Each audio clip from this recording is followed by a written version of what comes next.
Welcome everybody to the coverage of the Starlink 17-33 mission.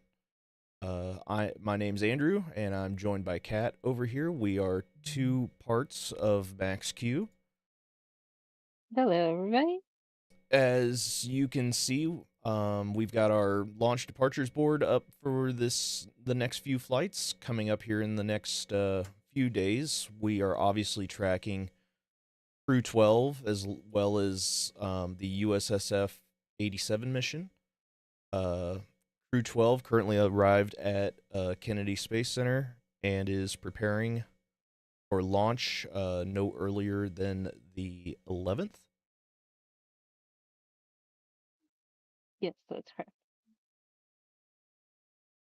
USSF 87 will be a Vulcan flight. This will be one of the first Vulcans we've seen fly in a little while, so that's a good one to follow. And of course, also you'll see at the bottom of the screen the Amazon Leo LE-01, which is actually the first launch for Amazon Leo aboard a Ariane 6 rocket. So that will be something to definitely watch as it approaches in the next 4 days. Yeah, and that should also be a nice, exciting launch as well. So we've got quite a eventful couple days coming up. We definitely do, with SpaceX finishing up their views or their review of the upper stage of Falcon 9's uh, anomaly that it had leading up to the deorbit burn of the previous Starlink Group 17 mission. We are currently looking at only T minus 7 minutes and 55 seconds till a return to flight, which is probably the quickest return to flight after a mishap that we have seen from SpaceX or any sort of agency. So we are keeping an eye on that.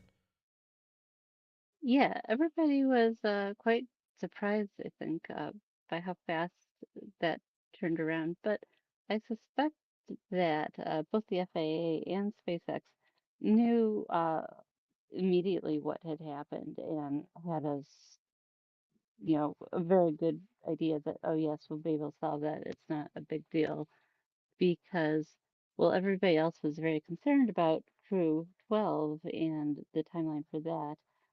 Both SpaceX and NASA did not give any um, illusions or hint that would have to be paused. Uh, they continued on with all plans to go forward with Crew 12 and that timeline. And while everybody else was very much concerned that it would have to be paused, they just continued on as business as usual and didn't even put anything out as to that there was this investigation going on when everybody else was talking about it. So um, it was, I don't even know if we counted it as a full 3 days. It was more like two. Um, and it was just essentially a bubble in the fuel line that caused the engine to not start back up. It has already deorbited itself due to the way that SpaceX launches these satellites, and everything's kind of back to business as usual for them. This mission is actually launching from Vandenberg, where the other one launched, and both of them were Starlink missions. So we will see kind of a repeat performance minus the hopefully presumably given SpaceX's record of the second stage failure. We will definitely keep an eye on that. But as Kat stated, clearly was not too big of an issue, as the mishap investigation was finished extremely quick. We believe that SpaceX probably saw something extremely easy for them to fix and were able to get it done uh, super quick, and or at least it wasn't anything that they thought would need to be changed by um, these launches, and especially on the Crew 12 mission, because as we all know, they are extremely um, they find safety extremely important. Yes, this is the fourth failure out of the Block 5, and so essentially fourth failure out of 600 flights, give or take. Uh, so it's really not bad at all. And like you said, they do value safety above all. With And Go ahead. we're just 4 minutes and 20 seconds just about here. So SpaceX should actually be streaming now. And given Vandenberg's limited uh, access and availability, we're going to have to tune into them. Since, they're very, very restricted at Vandenberg. And we will be turning it over to live coverage here very shortly.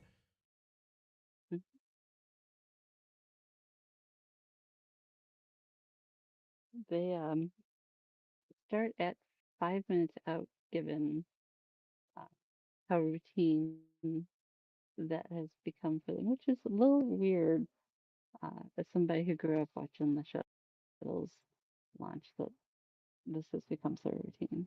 But I love that about this, that space becomes routine.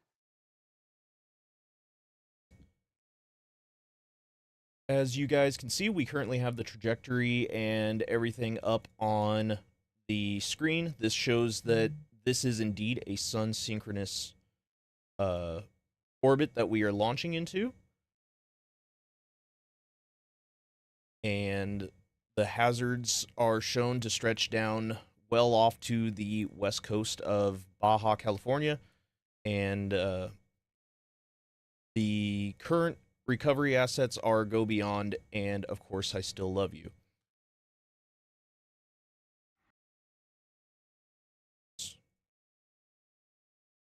They do have great ship names. Forgive me for a second.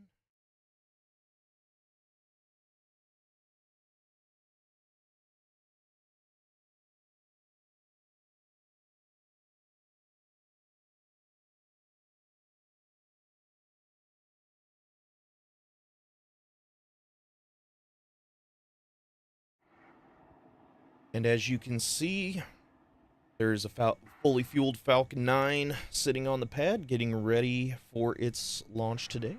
We will listen closely and allow SpaceX to do their thing. We're at just under 2 minutes left.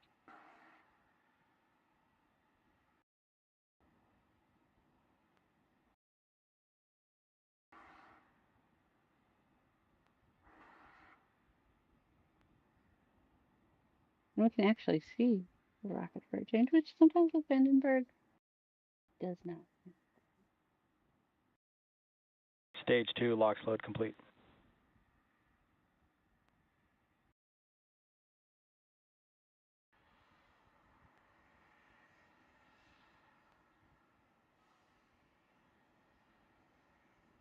It's kind of funny. Ground I gas closeout. probably watched about 15 Vandenberg launches before I actually saw that they didn't, that there was like these waterfall. I blanking on the terminology, the correct terminology. The water that comes out. Deluge. Thank you, deluge. Um, I wanted to call it something else, but I knew that was not right. Um, Falcon 9 is in rather startup. than the other types of systems that are more elsewhere. And I was like, oh, is this what it looks like there? I was quite surprised to see that. LD is go for launch.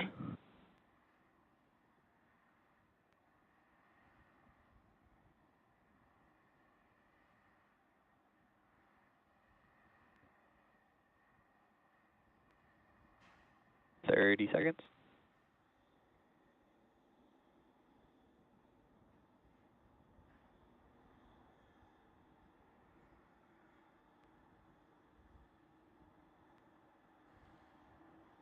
15 seconds. T minus 10, 9, 8, 7, 6, 5, 4, 3, 2, 1. Ignition. Engines full power. Liftoff. All right, there they go. Liftoff of the 1733 mission. Vehicle was pitching down Here range. we go. We send another Stage 1 propulsion is 25 nominal. Starlinks That into they a sun didn't, synchronous orbit. that there was like these waterfalls. We will listen for the Going call out from of the- Max Q as it from makes the- its way through the maximum aerodynamic pressure. the water that comes out.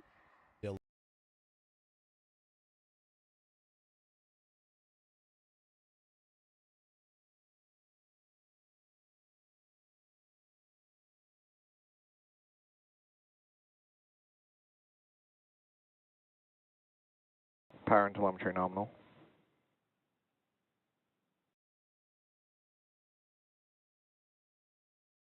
Falcon 9 is supersonic.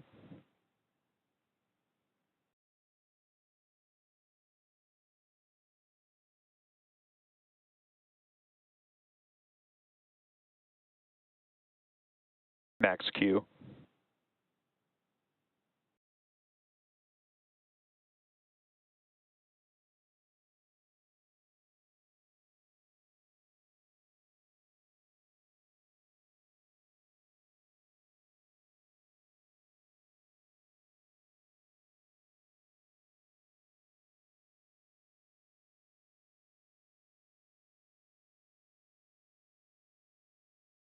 I'm back, engine chill.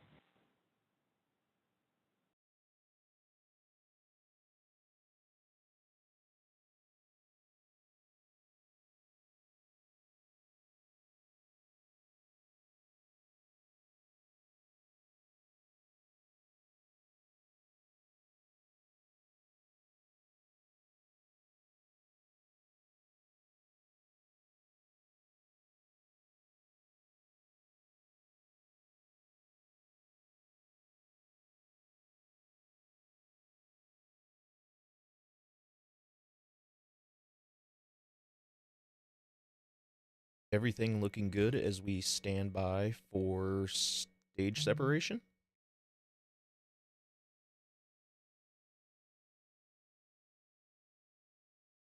Main engine cutoff. Stage separation confirmed.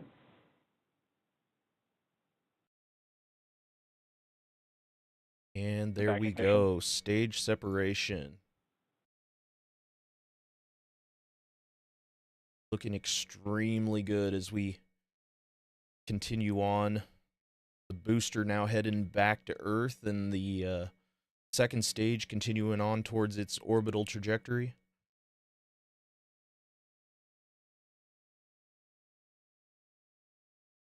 Fairing separation confirmed.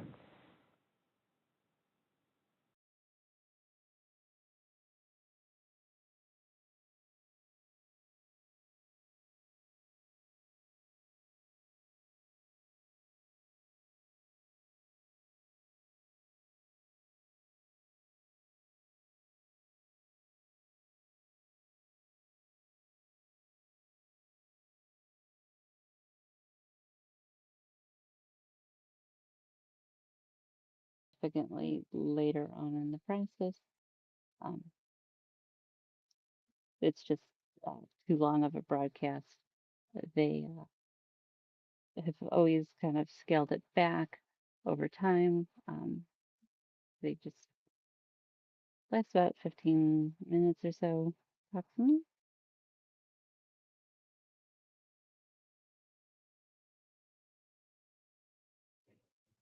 We will definitely keep an eye out as the booster returns, though. We will get to see that as it makes its way towards, of course, I Still Love You. Yes, everybody loves a good booster landing. This is currently the 13th mission for this booster, 1088. Yes. It has previously flown 8 Starlink missions before.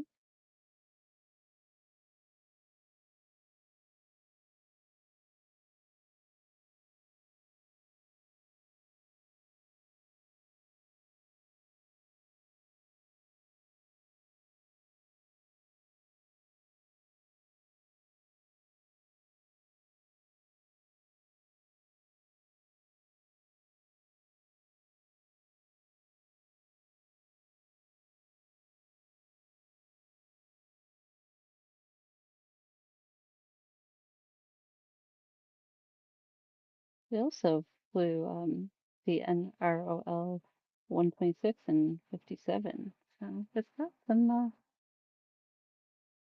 it's got definitely some surprise.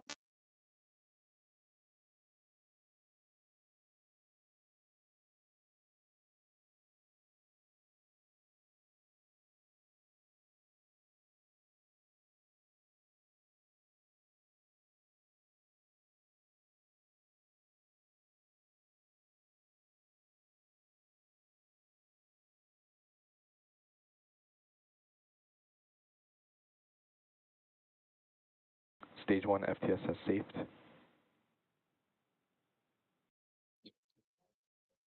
Stage 1 entry burn startup. As you can see on screen, we've got about ready for the stage separation. There is the separation there. It looks like it was successful.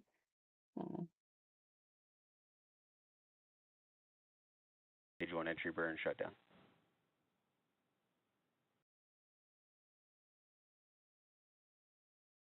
Technical difficulties day here, Max Q. But yes,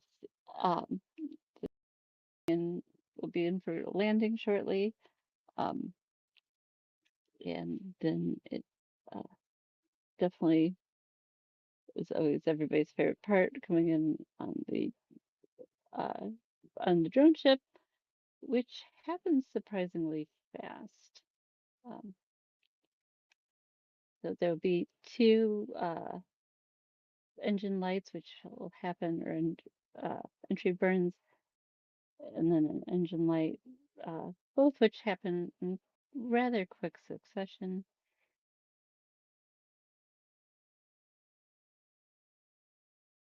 Stage 1 transonic. So,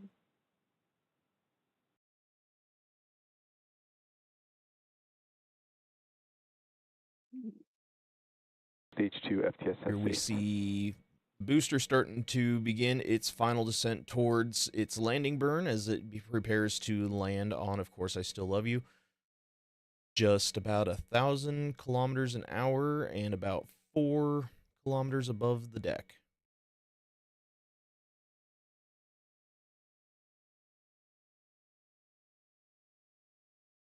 Landing burn is started. Stage 1 landing burn. Stage 2 is in terminal guidance. the other side is the second stage engine that everybody's been talking about. That part, after it, Stage 1 landing leg the deploy.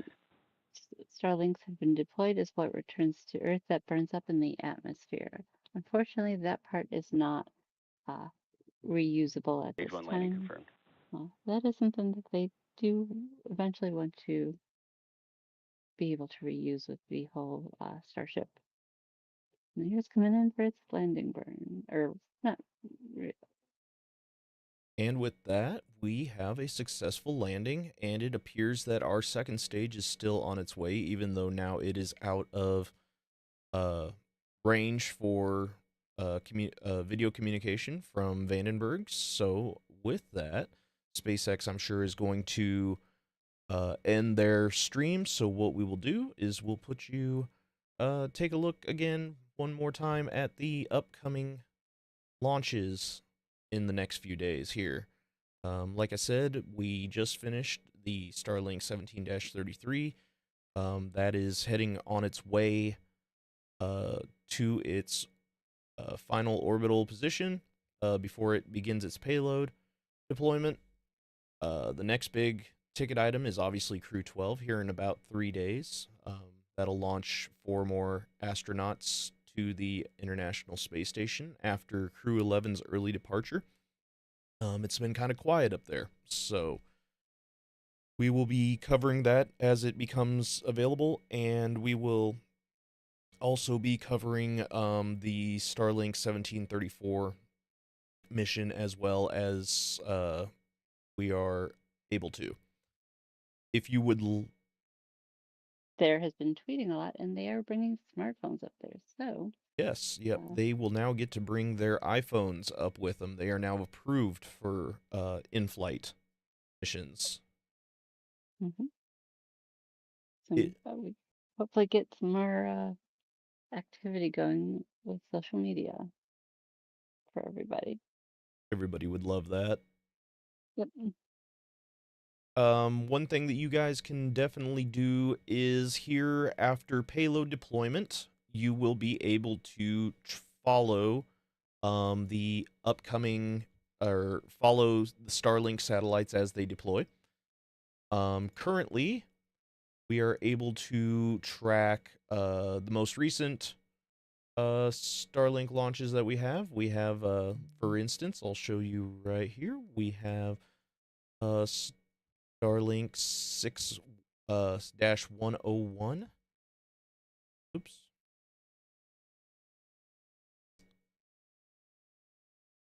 My bad.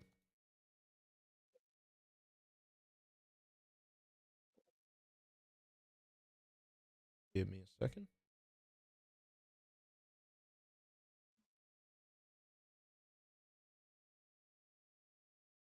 And this allows us to be able to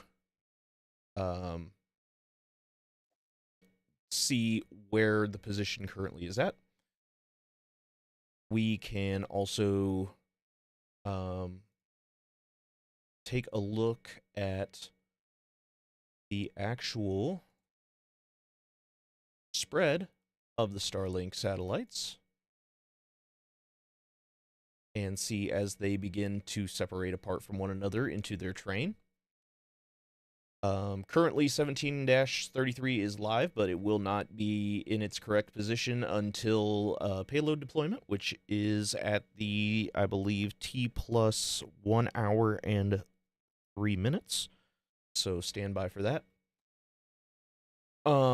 Until then, though, we are going to wrap up our restream of SpaceX's launch, and we appreciate everybody that swung in to hang out today, and we will hopefully be doing more of these as time progresses. With that, Yeah. we will leave you guys on Ops View, and we will catch up with you later. Thank you, everybody, and we hope to see you very soon. Thank you all for joining us. See you soon.